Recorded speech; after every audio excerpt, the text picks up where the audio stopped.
Imagina a cena. É o século I, bem no meio da cidade de Roma. Uhum. Uma barulheira, assim, de estilhaçar os ouvidos. Pense no caos de uma obra gigante numa metrópole moderna hoje, mas muito, muito pior. Nossa, sem dúvida. E sem nenhum isolamento acústico, né? Exato, nenhum.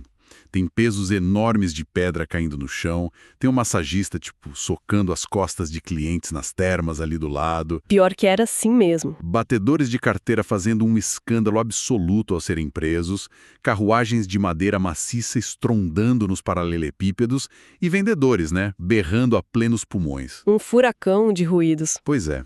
E no meio de tudo isso, o filósofo Sêneca está lá tranquilamente tentando trabalhar. E o mais chocante, Ele consegue. ele consegue. Ele usa todo aquele caos externo para provar algo fundamental para a gente. O barulho real, aquele barulho que nos destrói, que nos paralisa, não está do lado de fora. Está dentro da nossa própria cabeça. Começar com essa imagem de Roma é perfeito para o nosso mergulho profundo de hoje. Com certeza. Porque isso estabelece o tom exato do que estamos analisando nas fontes sobre o material A Quietude é a Chave do Ryan Holiday. Tem muita confusão sobre isso, né? Demais. Existe esse grande mal-entendido de que a quietude seria tipo uma ideia mística, uma fuga meio nova era, sabe? Aquela coisa de sentar no topo de uma montanha intocada. Isso, posição de lótus ignorando o mundo. Mas o que o material nos mostra é, na verdade, o completo oposto. É super prático. Totalmente tático e brutalmente prático para a vida real. Líderes globais tomando decisões gigantescas, atletas de elite em finais de campeonato, artistas geniais. Todos precisaram dessa ferramenta. Todos eles, usando princípios que vão do estoicismo ao zen budismo. E o foco é sempre o mesmo: alcançar o alto desempenho e manter a sanidade mental num mundo que, francamente, sempre foi caótico. E a nossa missão nesta análise profunda é justamente desvendar as fontes desse material para entender como essas figuras operavam nessa frequência, certo? Exatamente. Entender a mecânica por trás dessa paz. E o texto apresenta uma estrutura bem clássica para isso, uma tríade atemporal. A mente, que é a cabeça, a alma, que é o coração, e o corpo, que é a nossa carne. É como um ecossistema. As fontes deixam claro que precisamos alinhar esses três domínios. Se um falha, já era. Basicamente, se a mente está brilhante, mas a alma está em guerra, a quietude desmorona. E se a alma está em paz, mas o corpo está exausto, mal cuidado, também não funciona. O equilíbrio sustenta tudo. Então, bora começar explorando esse primeiro domínio, a mente. Lendo as anotações, fica óbvio que qualquer nível de quietude exige dominar o que se passa na cabeça. E o primeiro passo para isso é criar um filtro quase implacável, controlar brutalmente o que a gente deixa entrar nela. As notas falam bastante do efeito CNN, né? Achei esse termo muito bom. Ah, o efeito CNN. É a forma como o autor descreve a nossa era atual de sobrecarga de informações. Aquela cobertura de notícias 24 horas por dia. Isso. E a avalanche de notificações no celular, o fluxo infinito das redes sociais. A gente acha que esse excesso nos torna mais informados, mas não. Ele paralisa a gente, não é? Paralisa a tomada de decisão. A mente fica sobrecarregada, processando coisas que parecem super urgentes naquele microsegundo. Mas que não tem importância nenhuma. No grande esquema das coisas, nenhuma importância. Isso me lembra muito um dos exemplos mais radicais do material. Eu fiquei, de queixo caído quando li isso sobre Napoleão Bonaparte. Ah, essa história é fantástica. O cara foi um dos generais mais ocupados da história. E como ele lidava com a enxurrada de cartas das frentes de batalha e da política. A abordagem dele foi, no mínimo, extrema. Quando era general, ele ordenou ao secretário que simplesmente não abrisse as correspondências dele. Por uns dias? Por 3 semanas. Caramba! Ele atrasava a leitura de propósito. E sabe o que acontecia quando as 3 semanas passavam e ele finalmente olhava as cartas? O mundo tinha acabado? Muito pelo contrário. Ele notava com muita satisfação que a esmagadora maioria daquelas supostas crises urgentes já tinham se resolvido sozinha. Que loucura! Os subordinados tomaram as decisões, os problemas mudaram de figura. Ele poupou a mente dele de reagir a centenas de incêndios desnecessários. Ok, mas peraí. Deixa eu fazer um paralelo com hoje, porque esse é um ponto de atrito gigante para quem nos ouve. Pode falar. Atrasar e-mails em 3 semanas hoje em dia, a pessoa é demitida na hora. Com certeza absoluta. É como, sei lá, ignorar as notificações do WhatsApp do chefe no meio de um projeto e falar, tipo, daqui a 3 semanas eu respondo. Não tem uma certa arrogância em se desligar totalmente das notícias e do mundo? É super natural pensar assim hoje. A gente vive numa cultura que glorifica a disponibilidade imediata, né? Exato. Tem que estar online. Mas o texto rebate isso usando a matriz de Eisenhower. A sabedoria não é ignorar tudo, mas separar de forma fria o que é urgente do que é verdadeiramente importante. Ah, entendi. Na verdade, o material argumenta que o ego está em querer parecer o mais bem informado. O ego adora estar em todas as correntes de e-mail. Saber de todas as fofocas do escritório. Isso, comentar a notícia de última hora. Mas a sabedoria de verdade é aceitar que a gente não precisa ter uma opinião imediata sobre tudo. Filtrar não é arrogância, é proteção. E isso faz todo sentido quando olhamos para a história do John F. Kennedy durante a crise dos mísseis de Cuba. Isso foi em 1962. E a pressão ali não era o chefe cobrando planilha. Não mesmo. Era um mundo à beira de uma guerra nuclear. 13 dias de puro pânico. Inimaginável. E as fontes detalham que a sala oval estava lotada de generais dizendo para ele atacar imediatamente. O instinto é ceder à pressa, né? Total. Mas o Kennedy fez um esforço monumental para desacelerar a mente. O material relata que ele ficava rabiscando obsessivamente no bloco de notas. Palavras como veto e consenso, não é? Isso mesmo. Era uma forma física de lembrar-se mesmo de não reagir por instinto. Ele usou o tempo como uma ferramenta. Ele até esvaziava a sala, certo? Sim, para que os assessores falassem livremente sem a pressão do presidente ali. E, de forma crucial, ele tentou ter empatia pelo lado soviético, pelo Khrushchev. Tentar entender o que o cara estava passando. Exato. Em vez de ver um monstro, ele se perguntou como dar uma saída honrosa ao adversário. Isso é a quietude sobre fogo cruzado. É impressionante. E essa força de estar 100% no momento presente me faz pensar na artista Marina Abramovic. A performance artista está presente, que as anotações também trazem. Nossa, essa performance é muito poderosa. 750 horas, sentada, imóvel, só olhando nos olhos de estranhos, sem celular, sem falar. Estar presente exige uma força tremenda. E isso nos leva a um desdobramento super importante dentro do domínio da mente. Porque filtrar o que entra é uma coisa. Tá? E a outra coisa? A outra coisa é lidar com a pressão do que já está na nossa cabeça na hora de agir. A quietude exige esvaziar a mente. O vazio gera o desempenho. Exatamente. E aqui tem a história do Shawn Green, jogador de beisebol que é sensacional. O cara estava numa péssima fase profissional, um contrato milionário, o mundo cobrando resultados. E ele não foi procurar um ajuste técnico na rebatida. Não. Ele usou o Zen budismo para se reerguer. Ele percebeu que a cabeça dele devia estar gritando: "Ei, você precisa provar que vale esse dinheiro, essas coisas." E aí ele adotou aquele mantra, né? Corte lenha, carregue água. Do corpo, ele focava num processo rudimentar.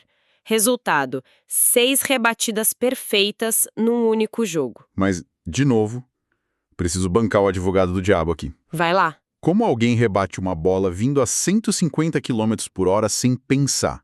Isso não é meio irresponsável? Se a gente não pensar no trabalho, a gente erra. Parece loucura, né? Mas a analogia das fontes é brilhante. Imagina a mente como um computador com hardware e software. Tá. O pensamento consciente, analítico, é um software muito pesado. Ele é vital no treino, mas na hora H, se esse software estiver rodando no fundo, o computador trava. Ah, saquei. A técnica pura não funciona se a mente estiver tagarelando. Exato. O treinamento já virou hardware, já está no corpo. Esvaziar a mente é fechar esse programa pesado e deixar o instinto agir. O mestre de arco e flecha Awa Kenzo falava muito disso. O que ele dizia? Que a vontade obstinada atrapalha. Se você quer muito acertar, se apega ao resultado, você erra. O tiro perfeito tem que cair de você como uma fruta madura cai da árvore. Que imagem fantástica.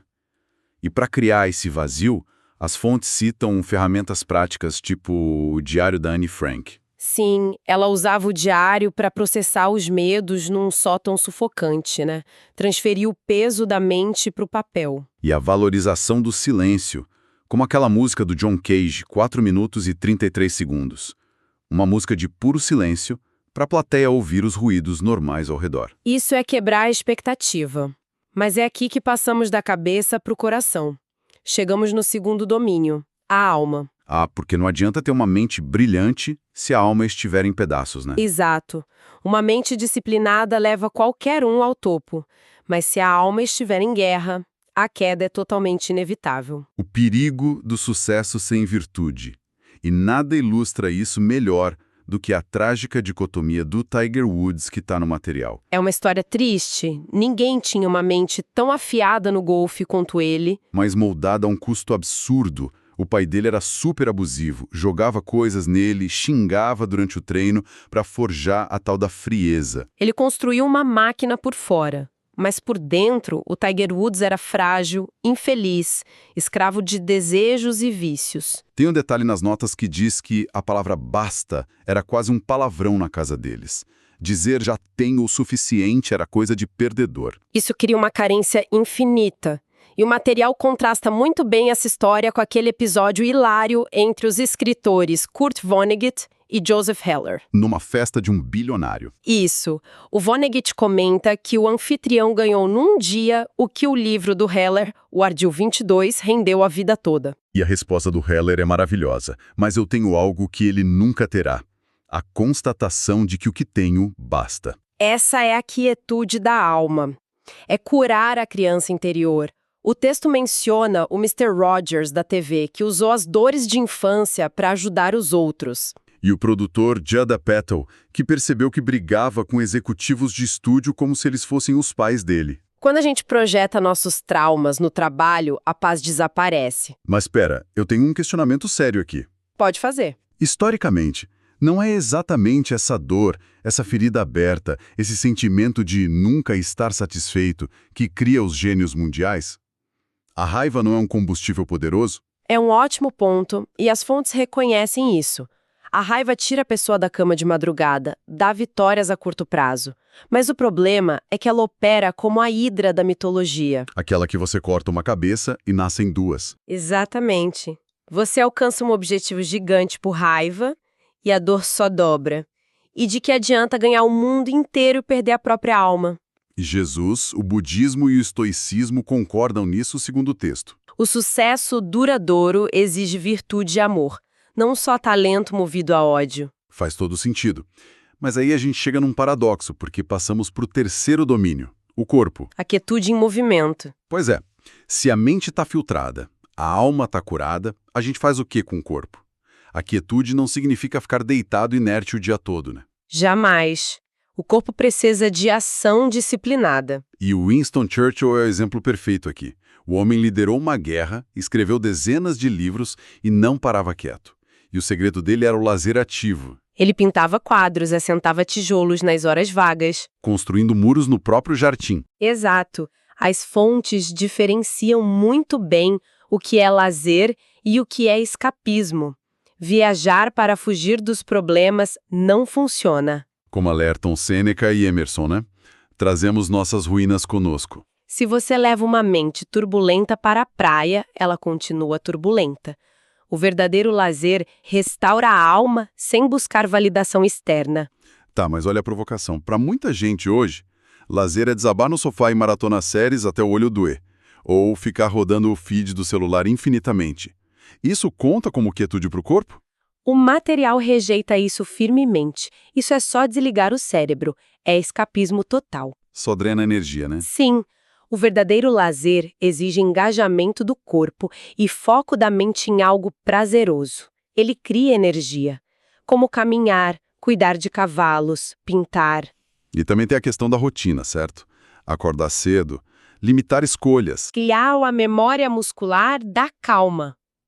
Quando a gente faz isso, a gente se abre para simpatia.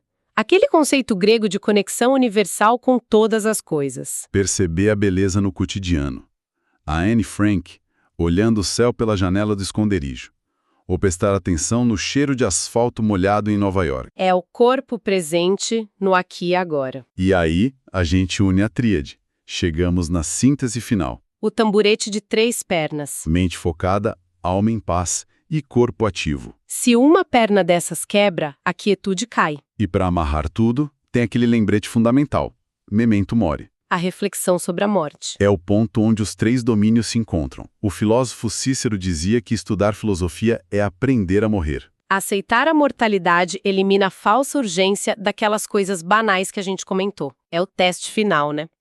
E para quem está acompanhando este mergulho profundo, a gente deixa um pensamento super provocativo baseado no Bill Gates, que tira semanas de pensamento isolado. Ele vai para uma cabana só ler e pensar, não é? Isso. E lembrando lá do efeito CNN do começo, a pergunta é: qual é a notificação literal ou emocional que quem nos ouve pode desligar hoje, agora mesmo, para conseguir escutar a própria voz de novo? Caramba! O silêncio já está lá fora esperando. Nós é que precisamos parar de fazer barulho. É uma reflexão incrível. E de forma muito calorosa e com muita energia, eu quero agradecer a todo mundo por nos acompanhar nesta jornada através dessas ideias. Foi excelente. Foi um prazer gigantesco destrinchar essas fontes. Um grande abraço a todos e até o nosso próximo mergulho.